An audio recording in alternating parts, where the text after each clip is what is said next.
একজন খুব বরিষ্ঠ সাংবাদিকের ইউটিউব চ্যানেল আমি খুব ফলো করি। আমি তার সত্যিই গুণগ্রাহী এবং ওনার কাজ করার স্টাইল আমার খুব ভালো লাগে। উনি তথ্যগুলোকে প্রচুর পড়াশোনা করেন, তথ্যগুলো কালেক্ট করেন এবং তথ্য দেন।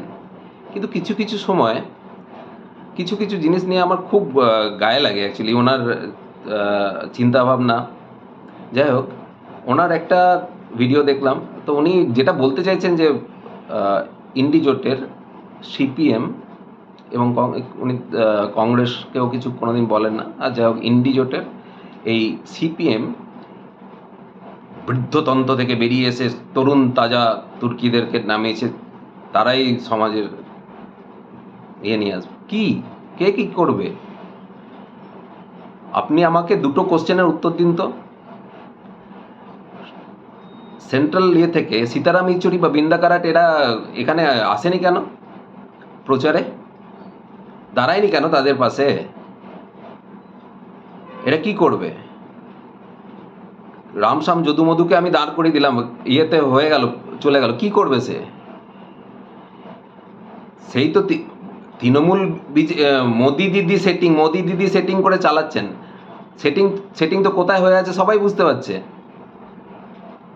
তারা তো এসে বলে গেল যে না, যাদেরকে ধরা হয়েছে তাদেরকে রাজনৈতিক কারণে ধরা হয়েছে, তাদেরকে আমাদের ইন্ডি জোটের এলে, তাদেরকে সরকার এলে তাদেরকে ছেড়ে দেওয়া হবে।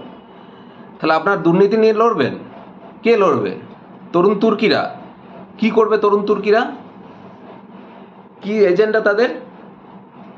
এজেন্ডা হচ্ছে কিনা খাদ্য, বস্ত্র, বাসস্থান। আর বাকিরা সবাই কি যেন সাম্প্রদায়িক হিন্দু মুসলিম ডিভাইড করছে।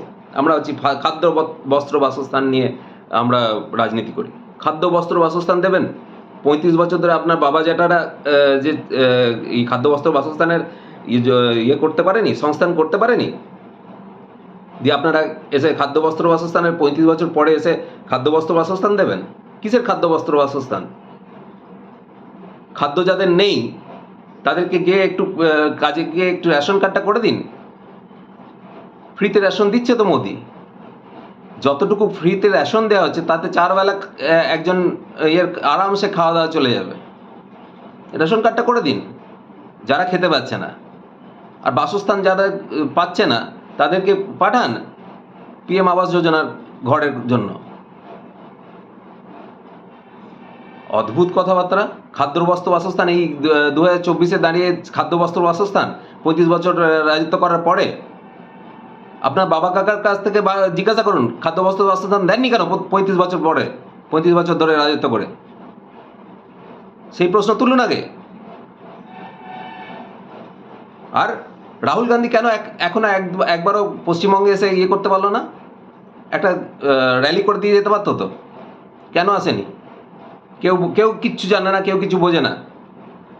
রাহুল গান্ধী এসে যদি এখানে করে দেয়, কে বারণ করেছে?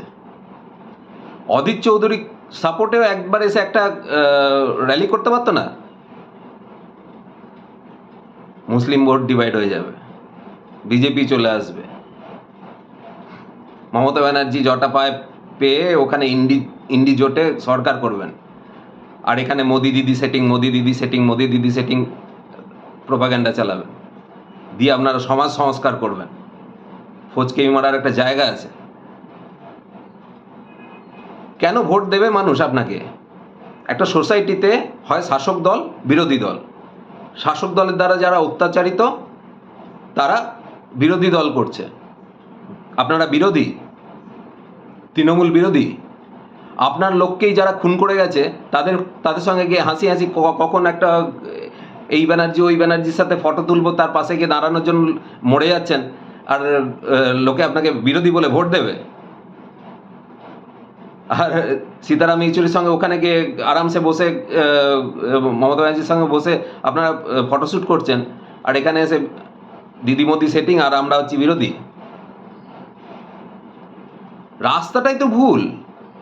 আমারও পছন্দের এই তরুণ তুর্কি নেতা যাদেরকে বলছেন তাদের মধ্যে 2-1 জনকে আমারও পছন্দ, কিন্তু তারা এই দলটা কি করে, তাদের নীতিটা কি, তারা করবেটা কি করবে? সেটাই তো ক্লিয়ার না। আমার আমার ধারণা তাদের কাছেও ক্লিয়ার না। তারা কি বলতে চাইছে? খাদ্য বস্ত্র বাসস্থান মানে? আপনার বাড়িতে গিয়ে বাবা জ্যাঠাদেরকে জিজ্ঞাসা করুন, খাদ্য বস্ত্র বাসস্থান কোথায় গেল? দেননি কেন?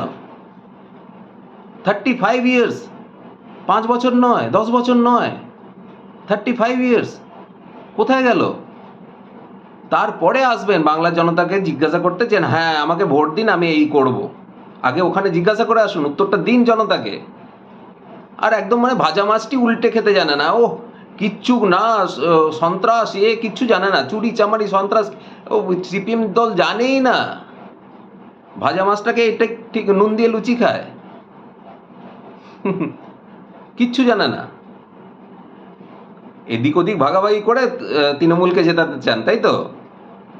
সবাই সব জানে। মানুষ, আমি যা বুঝেছি, মানুষ হয় শাসক দলকে বাঁচবে, নাহলে তার যে একদম বাই হার্ট যারা বিরোধী তাদের কথা ভাববে। আপনাকে ভোট দিয়ে কি হবে? শাসক দল শাস্তি পাবে? শাসক দলের কোনো কিছু ক্ষতি হবে? কিচ্ছু হবে না।